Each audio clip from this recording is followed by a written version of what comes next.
For example यहाँ पे हमने एग्जाम्पल दी हुई है, Pitt is located in the Oakland section of Pittsburgh.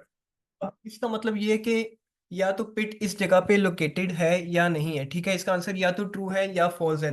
और चूंकि ये स्टेटमेंट जो है वो ट्रू है, इसीलिए इसकी जो ट्रूथ वैल्यू है वो ट्रू है। अब ट्रूथ वैल्यू जो है वो किसी भी स्टेटमेंट की हमारे पास दो हो सकती हैं, या तो वो ट्रू हो सकती है या फिर फॉल्स हो सकती है। ठीक है, अब जो हमारे पास दूसरी एग्जांपल है उसमें हमारे पास है 5 + 2 = 8। अब हमें इसमें पता है कि 5 + 2 होता है 7, और 7 इज नॉट इक्वल टू 8। सो ये भी हमारे पास एक प्रोपोजिशन बनेगी, क्योंकि ये जो स्टेटमेंट है इसका आंसर या तो ट्रू है, या तो 5 + 2 = 8 हो सकता है या नहीं हो सकता। ठीक है, तो इसकी जो ट्रूथ वैल्यू है वो फॉल्स बनेगी, लेकिन ये है एक प्रोपोजिशन हमारे पास।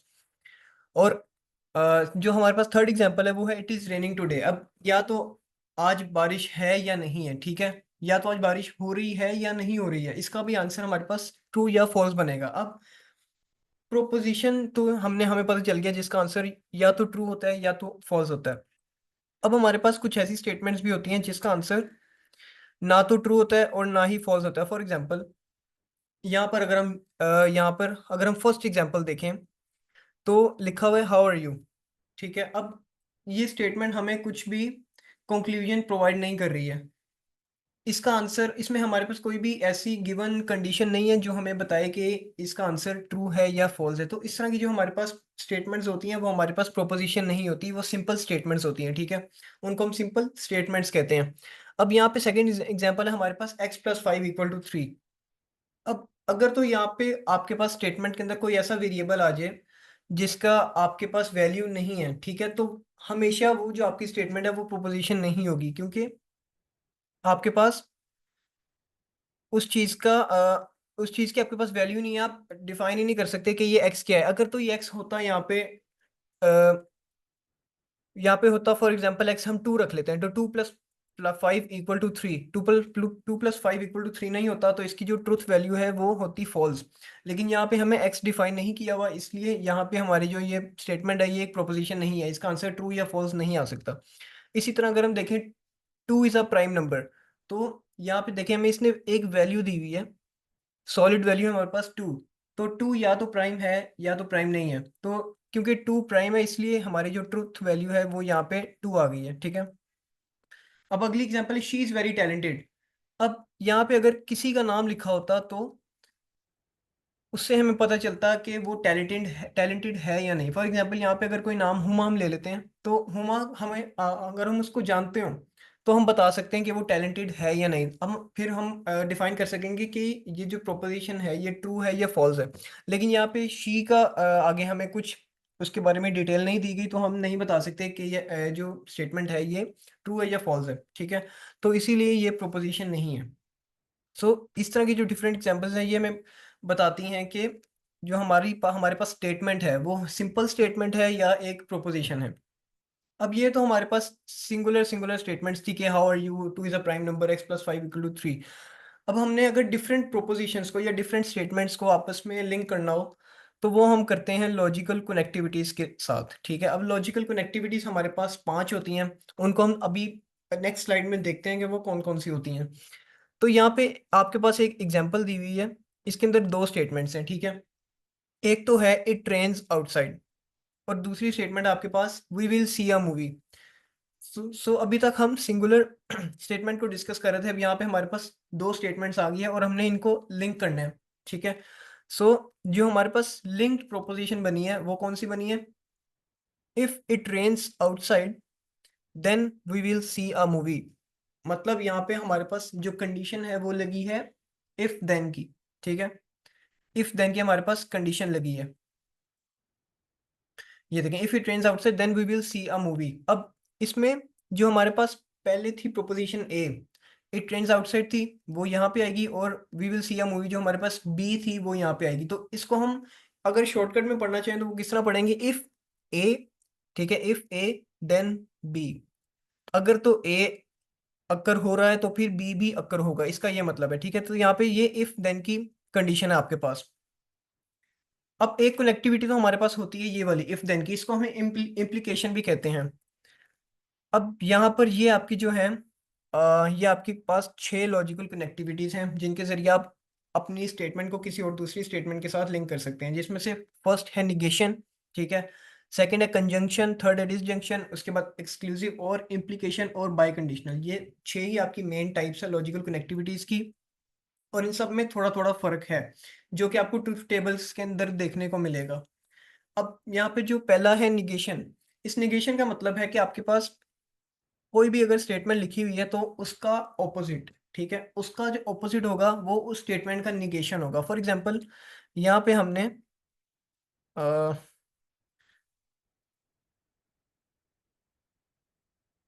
यहाँ पे हमने देखी थी ये फॉर एग्जांपल ये देखिए, ये वाली हम एग्जांपल ले लेते हैं, इट इज रेनिंग टुडे। अब ये एक स्टेटमेंट है, अब हमने अगर इसका निगेशन कैलकुलेट करना है तो वो सिंपल हो जाएगा, it is not raining raining today.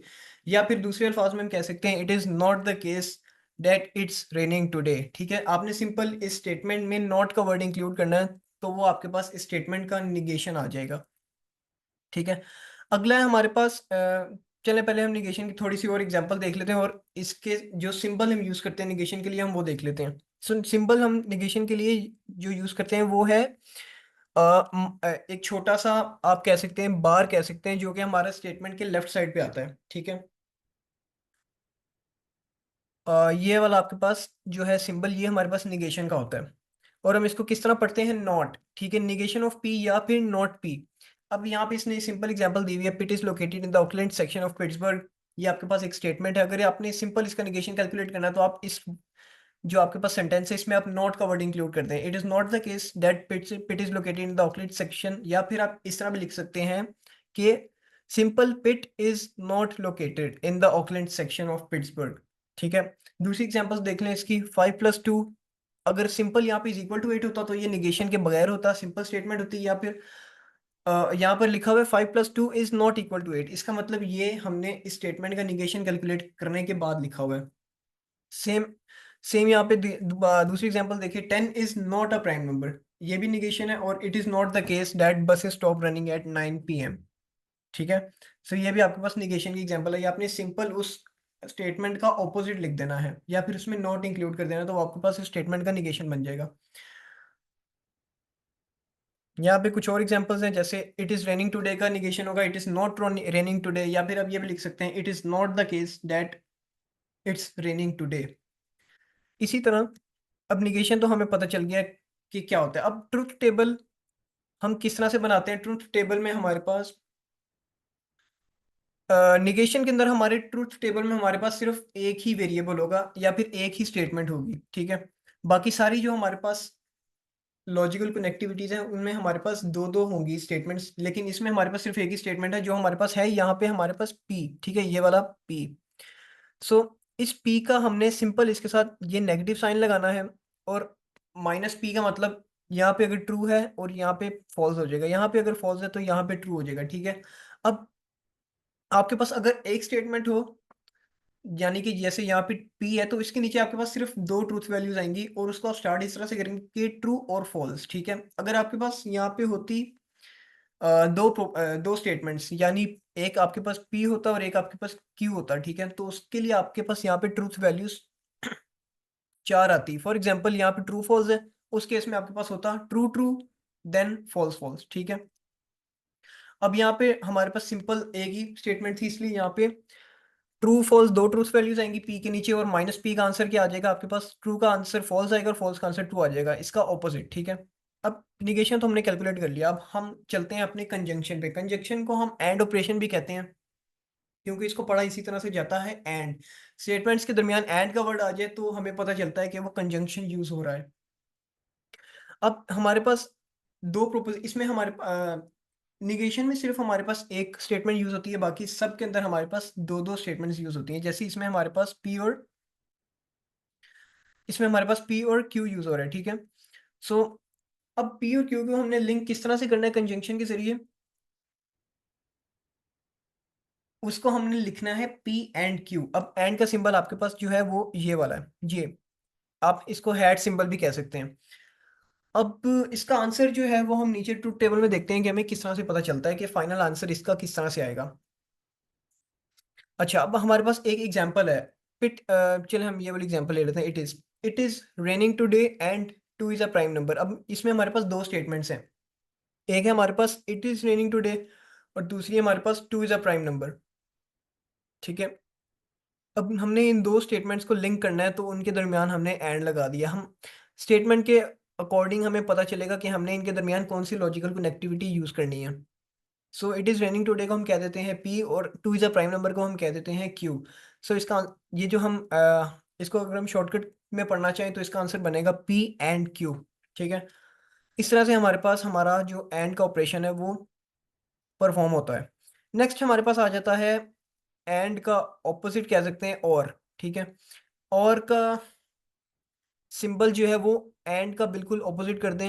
And का सिंबल आपके पास इस तरह से आता है, ठीक है, इस तरह से, और का सिंबल है वो उसी को उल्टा करके वी वी शेप में आपके पास और का सिंबल आता है, और को हम क्या कहते हैं, डिसजंक्शन भी कहते हैं।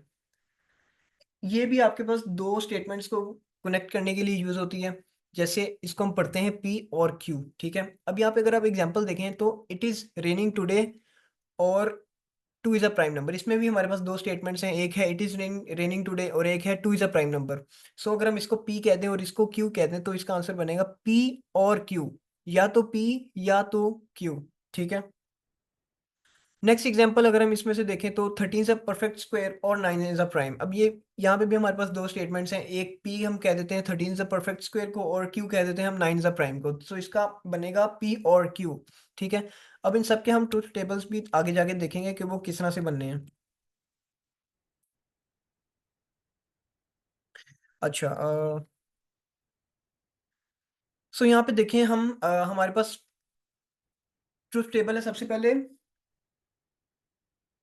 पी एंड क्यू का। ठीक है, और यहाँ पे पी और क्यू। अब यहाँ पे देखें हमारे पास जब एक स्टेटमेंट थी सिर्फ खाली पी था तो हमने उसके नीचे कितनी ट्रुथ वैल्यूज लिखी थी, सिर्फ दो, जो कि हमारे पास थी ट्रू और फॉल्स। लेकिन जब हमारे पास दो स्टेटमेंट्स आ गए हैं यानी पी और क्यू, तो हमने हर एक के नीचे चार ट्रुथ वैल्यूज लिखनी है। यानी पी के नीचे आएगा ट्रू ट्रू फॉल्स फॉल्स, ठीक है, और क्यू के नीचे जो आएगा वो आएगा ट्रू फॉल्स। अब हमने पता किस तरह चलेगा कि पी के नीचे हमने ट्रू ट्रू फॉल्स फॉल्स लिखना है। तो इसका एक फॉर्मूला होता है जो कि हमारे पास होता है two raise to power n. अब एन की जगह क्या आएगा, एन की जगह आपके पास जितनी आपके पास स्टेटमेंट्स हैं वो आएंगी। तो स्टेटमेंट्स आपके पास कितनी, पी और क्यू दो स्टेटमेंट्स है, तो टू का स्क्वायर क्या हो जाएगा, फोर। तो हमारे पास यहाँ पे फोर ट्रूथ वैल्यूज आएंगी, और फोर ट्रूथ वैल्यूज का मतलब आपने पहले दो ट्रू लिखनी है, दो फॉल्स लिखनी है, और क्यू में आपके पास एक ट्रू एक फॉल्स, दोबारा से एक ट्रू एक फॉल्स आएगा। ठीक है, अब इन दोनों के ऊपर हमने एंड का ऑपरेशन लगाना है जो कि हमारे पास ये वाला कॉलम आएगा, और फिर हमने इनके ऊपर और का ऑपरेशन लगाना है जो हमारे पास ये कॉलम आएगा। सबसे पहले हम एंड का ऑपरेशन देखते हैं। अब एंड में आपको ये जो सारे ऑपरेशंस हैं ये आपको जुबानी जो है वो याद होने चाहिए। फॉर एग्जांपल एंड में हमारे पास अगर दोनों वैल्यूज ट्रू हैं, ठीक है, ट्रू ट्रू का आंसर आपके पास ट्रू ही आएगा। और अगर आपके पास कोई एक भी वैल्यू फॉल्स आ जाती तो आपके पास जो आंसर है वो आपका फॉल्स आएगा। ठीक है, ट्रू सिर्फ उस कंडीशन में आएगा जब आपकी दोनों स्टेटमेंट्स ट्रू हैं, सिर्फ उस कंडीशन में आपका एंड का जो आंसर है वो ट्रू आएगा, बाकी हर कंडीशन में आपके पास आंसर फॉल्स आएगा। ठीक है, इसको आपने जिस तरह भी आप रट्टा कह सकते हैं, लेकिन इसको आपने इसी तरह याद रखना है इन कनेक्टिविटीज को। ठीक है, अच्छा, ये तो आपके पास हो गया एंड का ऑपरेशन। अब और में क्या होता है, एंड में हमारे पास क्या है कि सिर्फ आपकी अगर कोई एक भी वैल्यू फॉल्स है तो आपका आंसर फॉल्स आ रहा है, लेकिन और में ठीक इसका उल्टा होता है। अगर आपके पास ये देखें और का आपका ये वाला कॉलम आ गया एंड वाला, ठीक है, अब इसमें देखें कि ट्रू ट्रू का आंसर तो ट्रू ही है, लेकिन अगर इसमें एक भी आंसर ट्रू आ रहा है तो इसका आंसर ट्रू बन रहा है। जो हमारे पास एंड ऑपरेशन होता है कंजंक्शन, उसमें अगर एक भी आंसर फॉल्स आ रहा है तो हमारा आंसर फॉल्स होता है, लेकिन इसमें अगर एक भी आंसर फॉल्स आ रहा है तो इसमें आंसर क्या बन रहा है, उसका उल्टा यानी ट्रू। ठीक है, और इसमें फॉल्स कब बनेगा, सिर्फ जब आपकी ये दोनों कंडीशंस फॉल्स होंगी आपका आंसर सिर्फ तब फॉल्स बनेगा, बाकी हर सिनेरियो में आपका आंसर जो है वो ट्रू बनेगा। ठीक है, ये तो आपका हो गया कंजंक्शन और डिसजंक्शन यानी एंड और। अब आपके पास नेक्स्ट लॉजिकल कनेक्टिविटी आती है एक्सक्लूसिव और इसको हम पढ़ते भी इस तरह है पी एक्सक्लूसिव और क्यू। ठीक है, और इसका जो सिंबल है ये आपके पास प्लस का और उसके अराउंड एक छोटा सा सर्कल, ये आपके पास आपका एक्सक्लूसिव और का सिंबल है। अब एक्सक्लूसिव और को हमने किस तरह से याद रखना है, बड़ा आसान है इसका। इसमें भी आपके पास दो स्टेटमेंट्स होती हैं पी और क्यू। ठीक है, पहले में आपके आपने वही लिख लेना है ट्रू ट्रू फॉल्स फॉल्स, और क्यू में आपने लिख लेना है ट्रू फॉल्स, ठीक है। सो ये आपका सब में सेम रहेगा, सारी सब लॉजिकल कनेक्टिविटी सारे ट्रूथ टेबल्स में। और यहाँ पे आपका जो कॉलम है ये आपका शो कर रहा है पी एक्सक्लूसिव और क्यू का आंसर। अच्छा, अब एक्सक्लूसिव और में क्या होता है, आपकी अगर ट्रूथ वैल्यू सेम है, दोनों स्टेटमेंट्स की सेम ट्रूथ वैल्यू आ रही है, यानी इसका भी आंसर ट्रू आ रहा है, इसका भी आंसर ट्रू आ रहा है, तो उसका एक्सक्लूसिव और का जो आंसर होगा वो फॉल्स होगा, ठीक है। सेम ट्रूथ वैल्यूज नहीं आ सकती, इसका मतलब नहीं आ सकती, तो हम आंसर में लिखेंगे फॉल्स।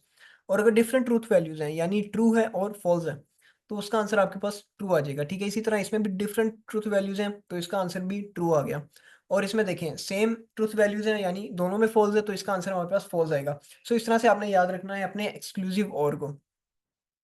अब एक्सक्लूसिव और का हमारे पास अगर इसका ऑपोजिट कर दे तो हमारे पास बनता है बाय कंडीशनल।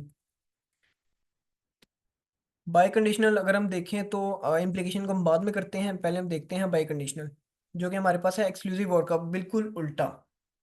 सो बाय कंडीशनल में आपके पास जो सिंबल है आपका वो ये है डबल साइड पे एरो, ठीक है, डबल एरो लाइन। अब इसको आप किस तरह से पढ़ते हैं, P if and only if Q. वैसे हमें इसको डिस्कस तो इम्प्लीकेशन है, पहले इम्प्लीकेशन डिस्कस कर लेते हैं, क्योंकि बाय कंडीशनल के लिए वो हमें पता होना इंपॉर्टेंट है। एक्सक्लूसिव और हमने डिस्कस कर लिया है, उसका ट्रूथ टेबल भी हमने डिस्कस कर लिया। अब हम डिस्कस करते हैं इम्प्लीकेशन। इम्प्लीकेशन क्या होती है, जब भी हम किसी सेंटेंस को इस वे में पढ़ें कि इफ पी देन क्यू, जिस तरह हमने ऊपर पढ़ा था कि if it's raining today then I am going to eat snacks, ठीक है, ये मैंने छोटी सी एग्जांपल दी। इस तरह से कोई भी सेंटेंस अगर इफ देन की फॉर्म में लिखा हो तो उसको हम कहते हैं कि ये एक इम्प्लीकेशन है। अब इम्प्लीकेशन का सिंबल हमारे पास ये होता है एरो, ठीक है, सिंगल साइड पे एरो, जो कि हमारे पास जा रहा होता है क्यू की तरफ। तो हम इसको पढ़ेंगे किस तरह, पी इम्प्लाइज क्यू, ठीक है, पी इम्प्लाइज क्यू पढ़ेंगे, या फिर इफ पी देन क्यू। इसको पढ़ने के हमारे पास तीन तरीके होते हैं, पी इम्प्लाइज क्यू, या फिर इफ पी देन क्यू, या फिर इसका एक और तरीका भी होता है पी वेन एवर क्यू। वो भी हम आगे डिस्कस करेंगे कि इसको पढ़ने के क्या क्या तरीके होते हैं। सो इम्प्लीकेशन में हमारे पास उसी तरह दो स्टेटमेंट्स हैं, दोनों के नीचे चार ट्रूथ वैल्यूज है, और इसका जो आंसर है, इसके आंसर में एक आपको यूनिक चीज याद रखनी पड़ेगी कि आपके पास फॉल्स सिर्फ एक केस में आ सकता है, अगर आपकी पहली स्टेटमेंट की ट्रूथ वैल्यू ट्रू हो, और दूसरी स्टेटमेंट की ट्रूथ वैल्यू फॉल्स हो। सिर्फ आपके पास उस केस में आंसर फॉल्स आएगा, बाकी हर केस में आपके पास जो आंसर है वो ट्रू आएगा। देखें इसमें सिर्फ ट्रू फॉल्स का आंसर फॉल्स है, बाकी जो मर्जी लिखा हो आपके पास आंसर ट्रू ही आएगा, ठीक है। ये तो आपका हो गया इम्प्लीकेशन। अब ये देखें यहाँ पे इम्प्लीकेशन को पढ़ने के ये तरीके लिखे हुए हैं, जो कि हमारे पास अगर पहली स्टेटमेंट पी और दूसरी क्यू है तो हम पढ़ सकते हैं इफ पी देन क्यू, या फिर पी ओनली इफ क्यू, या फिर पी सफिशिएंट फॉर क्यू, या Q Q when ever P. अच्छा, अब इसमें जो नॉर्मली यूज होते हैं वो सिर्फ सबसे ज्यादा तो यूज हमारे पास ये होता है इफ पी देन क्यू। अगर आप बहुत कम चांस है कि आपके पास ये वाला यूज हो जाए क्यू वेन एवर पी, ये दोनों तो आपके पास बहुत ही कम यूज होते हैं, ना ना यूज होने के बराबर है, ठीक है। तो अगर हम देखें तो जो हमारे पास ये वाला तरीका है पढ़ने का इफ पी देन क्यू, इसमें पहली स्टेटमेंट जो है वो पी है, दूसरी क्यू है, लेकिन अगर हमारे पास आ जाए क्यू वेन एवर पी, ठीक है, अगर हमने इसको वेन एवर की फॉर्म में पढ़ना है तो फिर पहली स्टेटमेंट जो है हमारी क्यू होगी, ठीक है, और दूसरी स्टेटमेंट पी बन जाएगी। सो ये कुछ तरीके थे हमारे पास इम्प्लीकेशन को पढ़ने के लिए, या फिर इस एरो ऑपरेटर को हम इम्प्लीकेशन भी कहते हैं। अब यहाँ पे एक छोटी एग्जांपल है इम्प्लीकेशन की, if Steelers win the super bowl in 2013 then two is a prime. अब ये देखें, इसको इन्होंने भी इसी तरह लिखा हुआ है इफ पी, ठीक है, इफ पी और देन क्यू। अब यहाँ पे पी क्या बन रहा है, stealers win the super bowl in 2013, ये एक स्टेटमेंट है, हमें नहीं पता कि ये ट्रू है या फॉल्स है। और क्यू हमारे पास क्या है, टू इज अ प्राइम। अब टू इज अ प्राइम, क्या ये ट्रू है, जी ये ट्रू है, क्योंकि टू एक प्राइम नंबर होता है, तो हमारे पास क्यू का आंसर तो आ गया, क्यू का आंसर हमारे पास ट्रू आ गया। और जो फर्स्ट है, ठीक है, फर्स्ट क्या है, stealers win the super bowl in 2013, सो इसका आंसर फॉल्स है, क्योंकि ये 2013 में इन्होंने सुपर बोल नहीं जीता था। तो इसको हम किस तरह से पढ़ेंगे, इफ पी देन क्यू, या फिर अगर इनका आंसर पुट किया जाए तो इफ फॉल्स देन ट्रू। ठीक है। अब हमने इम्प्लीकेशन, अब इसका आंसर क्या आएगा? पहली जो स्टेटमेंट है वो फॉल्स है और दूसरी ट्रू है, तो इसका आंसर आपके पास बनेगा ट्रू, क्योंकि इम्प्लीकेशन में हमने देखा था कि फॉल्स सिर्फ उस केस में बनेगा जब आपके पास पहली ट्रू हो और दूसरी फॉल्स हो, लेकिन यहाँ पे क्या है, पहली फॉल्स है और दूसरी ट्रू है, तो इसका आंसर ट्रू बनेगा। ठीक है, ये आपके पास होगी है आपकी इम्प्लीकेशन, या इफ देन भी आप इसको कह सकते हैं। अब हमारे पास जो लास्ट कंडीशन है हमारी वो है हमारे पास हमारी डिसजंक्शन, या फिर इसको हम पढ़ सकते हैं, सॉरी डिसजंक्शन तो आपका हो गया है। अब हमारा रहता है बाई कंडीशनल। ठीक है, अब बाई कंडीशनल में आपका जो सिंबल है, इम्प्लीकेशन में आपका जो एरो है वो एक साइड पे होता था, बाई कंडीशन में आपका डबल साइडेड एरो आना है, और इसको हम पढ़ेंगे P if and only if Q.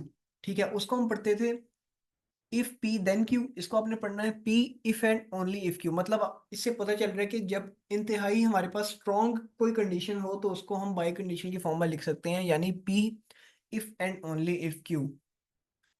इसका ट्रुथ टेबल आपके पास यहाँ पे मौजूद है। अब बाई कंडीशनल और जो एक्सक्लूसिव और का टेबल है, ठीक है, वो बिल्कुल एक दूसरे के ऑपोजिट हैं। सबसे पहले हम देखते हैं जो हमने ऊपर एक्सक्लूसिव और को डिस्कस किया था, उसका ट्रुथ टेबल की हमारे पास क्या बना था। सो ये देखें, एक्सक्लूसिव और का हमारे पास ये टेबल था।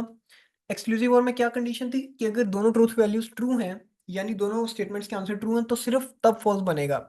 या फिर इसको हम अदर वर्ड्स में कह सकते हैं कि अगर दोनों ट्रूथ वैल्यू सेम है, यानी ट्रू ट्रू है या फॉल्स फॉल्स है, दोनों सेम आंसर है, तो सिर्फ उस सूरत में आंसर फॉल्स बनेगा। बाकी अगर डिफरेंट ट्रूथ वैल्यूज हैं तो इसमें आंसर ट्रू बनेगा। और आपके पास जो बाय कंडीशनल है उसमें ठीक इसका ऑपोजिट होता है। ये देखिए, बाय कंडीशन में आपके पास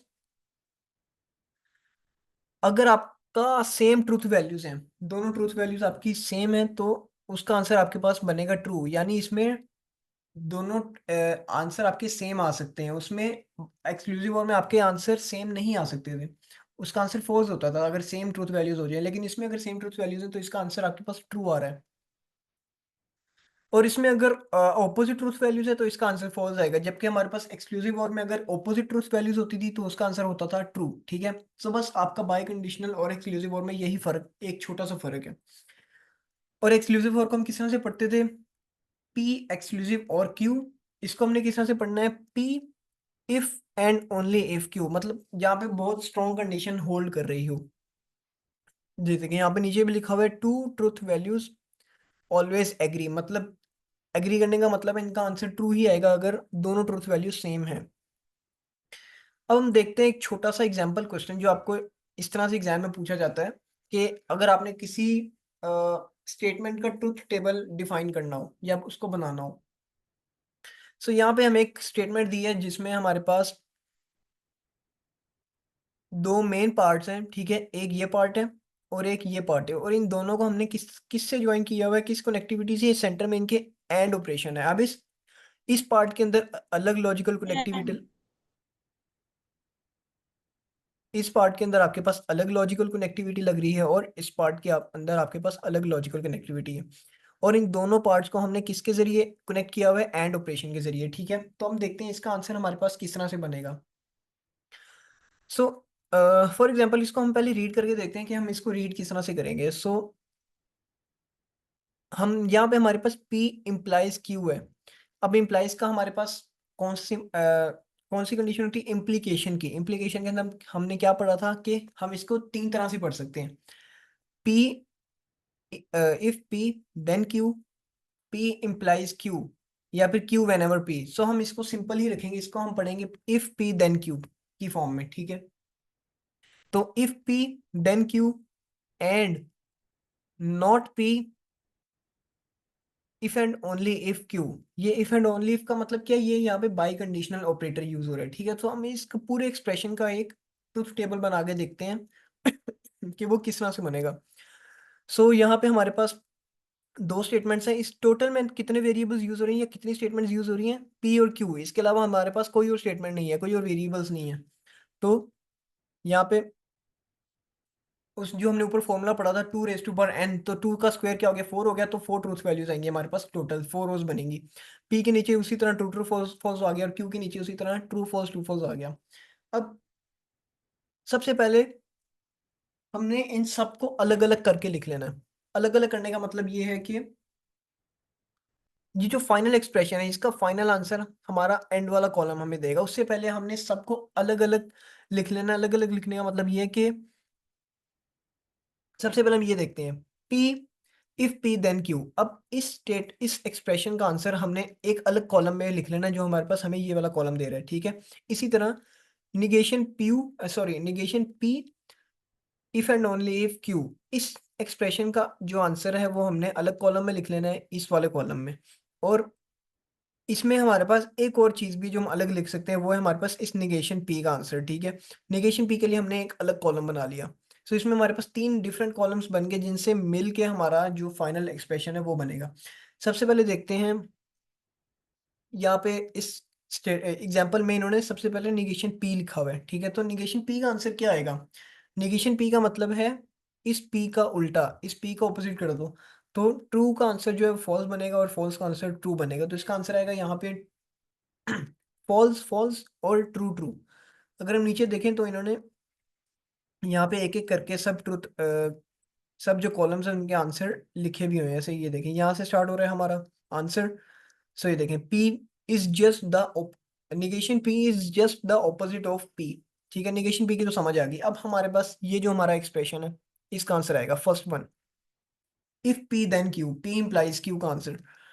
तो P इम्प्लाइज Q के अंदर हमने क्या पढ़ा था कि हमारा जो आंसर है वो सिर्फ उस केस में फॉल्स आएगा अगर आपका जो P है वो ट्रू है और Q फॉल्स है। सिर्फ आपका ट्रू फॉल्स अगर लिखा हो तो उस आंसर में आपका आंसर फॉल्स आता है।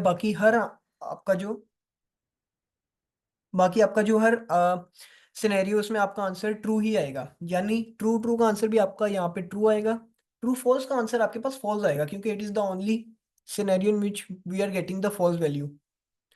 और फॉल्स ट्रू में आपके पास ट्रू आएगा और फॉल्स फॉल्स में भी आपके पास इसका आंसर ट्रू आएगा, ठीक है।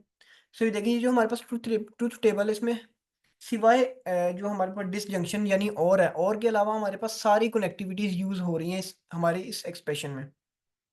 तो आप इस तरह से एक्सप्रेशंस बना के अपने जो ट्रूथ टेबल्स हैं उनकी प्रैक्टिस कर सकते हैं। अब नेक्स्ट हमें आंसर चाहिए है इम्प्लाइज का आंसर। वैसे मैंने आपको बता दिया है, लेकिन ये देखें यहाँ पे इन्होंने लिख भी दिया है ट्रू फॉल्स ट्रू ट्रू, ठीक है। सिर्फ ट्रू फॉल्स का आंसर फॉल्स है, बाकी हर केस में आपका जो आंसर है वो ट्रू आ रहा है। अब नेक्स्ट है हमारे पास negation of P if and only if Q, या फिर निगेशन पी को हमने बाय कंडीशनल लिंक करना है क्यू के साथ। तो निगेशन पी हमारे पास कौन सा ये कॉलम है और इसको हमने लिंक करना है क्यू के साथ। सो इसको हम राइट टू लेफ्ट पढ़ेंगे, ठीक है। जो आंसर आपके पास लेफ्ट पे लिखा हुआ है वही आप पहले रखेंगे, ठीक है। सो इसको हम इस तरह से राइट टू लेफ्ट पढ़ेंगे। इसका आंसर आपके पास आएगा। अच्छा, बाय कंडीशन में हमने क्या डिस्कस किया था कि हमारा जो ट्रूथ वैल्यूज अगर सेम है तो उनका आंसर ट्रू आएगा, ठीक है। सेम ट्रूथ वैल्यूज का मतलब क्या है? यहाँ पे हमारे पास फॉल्स ट्रू, ठीक है। False true right to left पढ़ना है। फॉल्स ट्रू का आंसर आपके पास आएगा फॉल्स, क्योंकि ये ट्रूथ वैल्यू सेम नहीं है। फॉल्स फॉल्स का आंसर आपके पास आएगा ट्रू, क्योंकि ये ट्रूथ वैल्यू सेम है। ट्रू ट्रू ट्रू का आंसर भी आपके पास ट्रू आएगा, क्योंकि यहाँ पे भी दोनों सेम है और ट्रू फॉल्स में डिफरेंट है, इसलिए यहाँ पे आपका आंसर फॉल्स आएगा। तो इसका आपका जो आंसर है वो बनेगा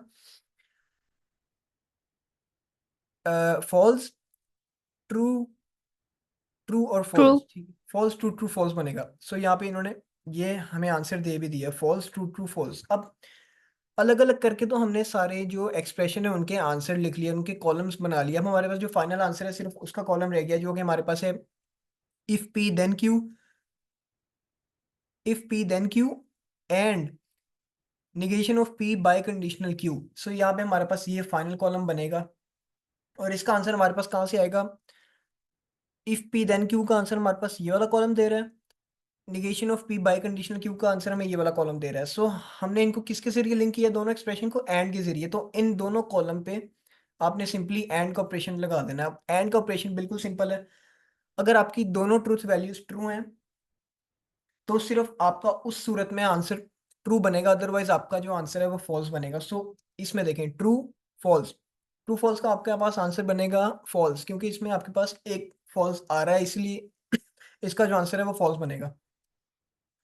इसी तरह इसमें आप अगर देखें फॉल्स ट्रू में, तो फॉल्स ट्रू में आपका भी आंसर फॉल्स बनेगा, क्योंकि इसमें भी एक फॉल्स आ रहा है। लेकिन अगर हम ट्रू ट्रू को देखें तो इसमें कोई फॉल्स नहीं है, इसलिए इसका आंसर जो है वो ट्रू बनेगा, और इसका आंसर भी आपके पास फॉल्स बनेगा। तो इसका आंसर जो टोटल है, फाइनल आंसर इस क्वेश्चन का, वो आपके पास आ जाएगा फॉल्स, फॉल्स, ट्रू और फॉल्स। ठीक है, अगर हम नेक्स्ट स्लाइड में देखें तो हमारे पास आई थिंक इसका आंसर, हाँ ये देखें,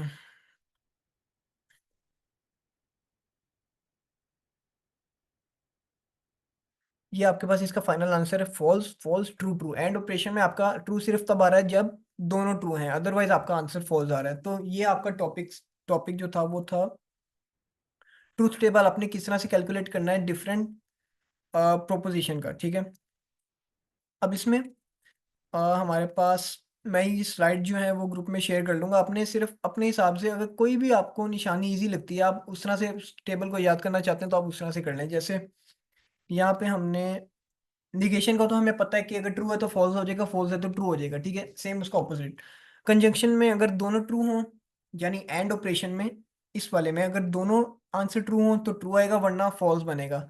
और अगर हम देखते हैं डिसजंक्शन या फिर और ऑपरेशन, ठीक है, ये वाला ऑपरेशन, तो यहाँ पे अगर एक भी आंसर आपके पास ट्रू है तो आपका आंसर ट्रू बनेगा, अदरवाइज फॉल्स बनेगा।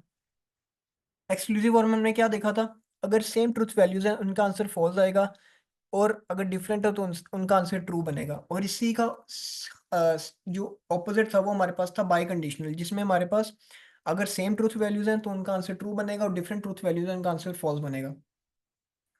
सो ये हमारा लेक्चर था आज का ट्रूथ टेबल्स के ऊपर। इनको आपको याद ही करना पड़ेगा, इनको कोई और हल नहीं होता, ताकि आप इनको इजीली आगे जाके अगर आपको कोई टेबल कंस्ट्रक्ट करने के लिए मिले तो आप इजीली उसको बना सकें। सो अगर किसी का कोई क्वेश्चन हो तो वो पूछ सकता है, चैट बॉक्स में आप टाइप करते हैं या आप बोल सकते हैं।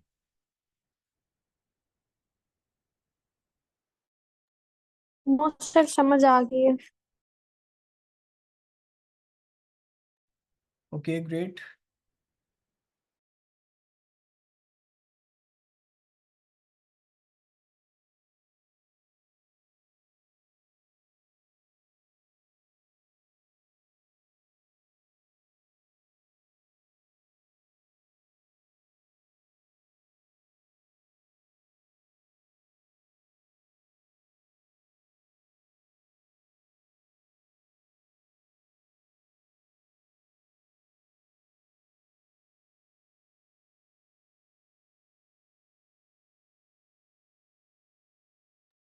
ओके, होप सो कि आपको आज का लेक्चर जो है वो समझ आ गया हो अच्छी तरह। तो मैं ये स्लाइड्स जो है आपके ग्रुप में शेयर कर दूंगा, आप इनको एक बार रीड आउट कर लीजिएगा, और आपने मेक श्योर करना है कि आप इन जो स्लाइड्स हैं आप इनके अंदर जो टेबल्स हैं आपने उनको याद करना है। ठीक है, अब निशानी जो भी आप रखते हैं वो आप पे डिपेंड करता है।